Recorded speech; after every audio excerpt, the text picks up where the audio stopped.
Hello YouTube, Osak here again. Hope you're doing good today. Reaching you here on May the 7th of 2023.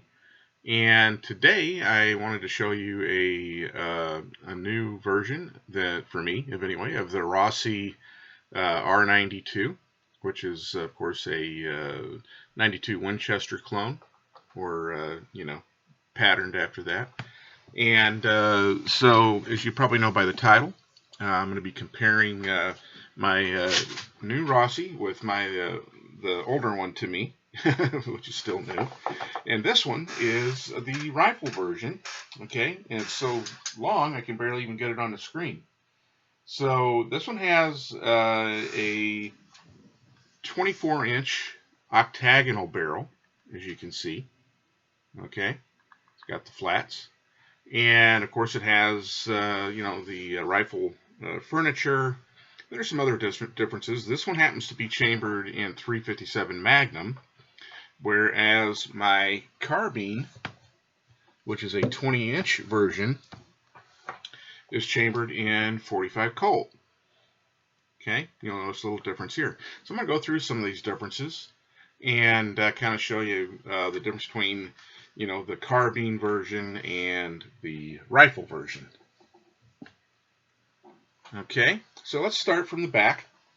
As you can see here, the rifle version, instead of having the carbine buttstock, which is a little wider and a little less pronounced in a curved, if you will, this is a crescent shape, as it's called. It has a metal crescent butt plate on it. The stock is also a little more slender. It's rounded on the top here more and a little more slender in the width.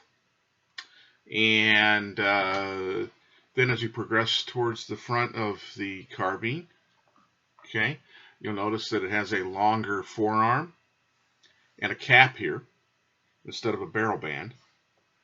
And then it has a full-length magazine tube, which is secured by a dovetailed ring, dovetailed into the barrel, rather than a front barrel band.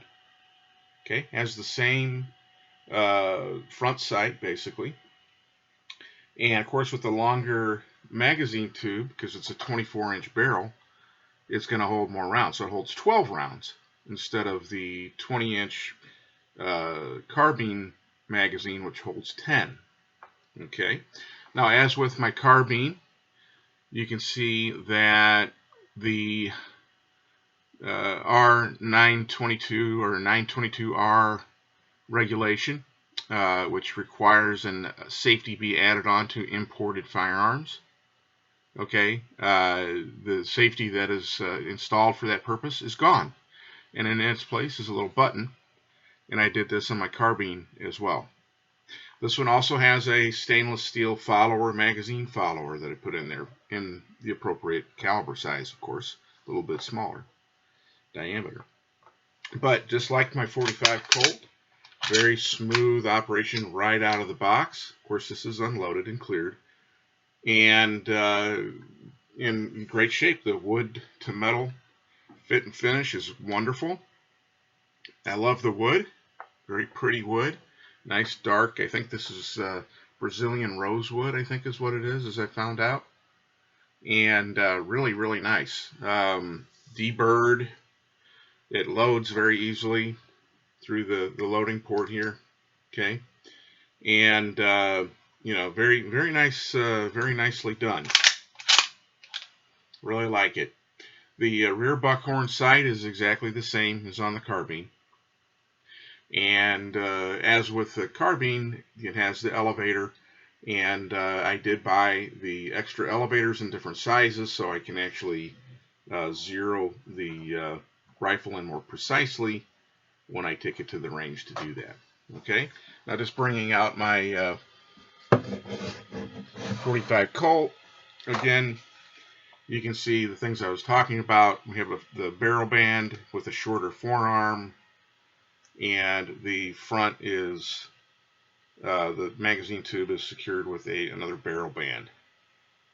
Okay, and of course the barrel on this one is round. These are both blued models, of course, and you can see the button I have on there as well. And I do have this covered up at this time, but if you look in my previous videos, you can see what the buttstock looks like on this with the metal butt plate.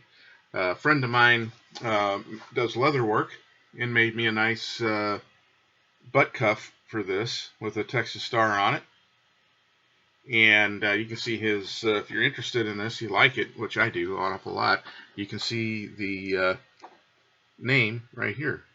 And I'll hold that really still so you can freeze that. Let me see if I can get it a little bit higher, closer, so you can see that.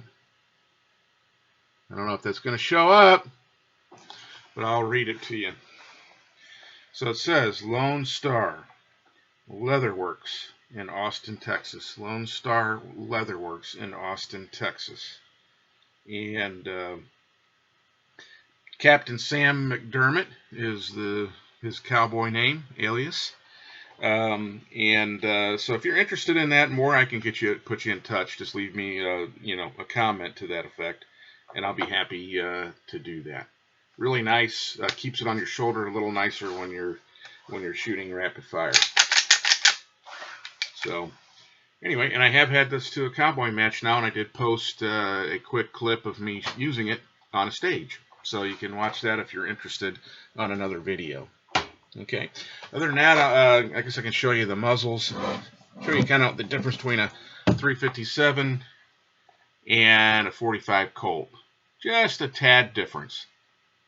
Now, of course, this looks like a 12 gauge in here, this 45 Colt, but as you can see, it's quite a bit larger, and especially since the round barrel is also smaller dimensionally on the outside, it makes it look like a much bigger hole, but it is a much bigger hole than the 357. But 357 in a carbine length, or a rifle length, or even a carbine length, is a formidable caliber. And is easily capable of harvesting white-tailed deer, I would say out to 150 yards. Probably want to keep it around 100 to be a little safer, but it's very, very capable of doing the job. Within that, we're talking a 158 grain, modern constructed hollow point bullet, going 1,800 feet per second. And I'll let you do the math. It's over 1,000 foot-pounds. Okay. And I think it's something like 1,400, and even at 100 yards, you're still over 1,000. So, which is what most people kind of consider on the energy side as being the measure for deer hunting. But anyway, I just thought I would share that with you real quick and kind of the differences. And when I do get out to the range and just get some range video, I'll post that as well. Okay, thanks a lot. And as always, if you like the vid, please give me a little thumbs up if you would, and subscribe if you want to see the next one and be notified. Okay? Thanks so much. Got to hit the bell for that. Take care.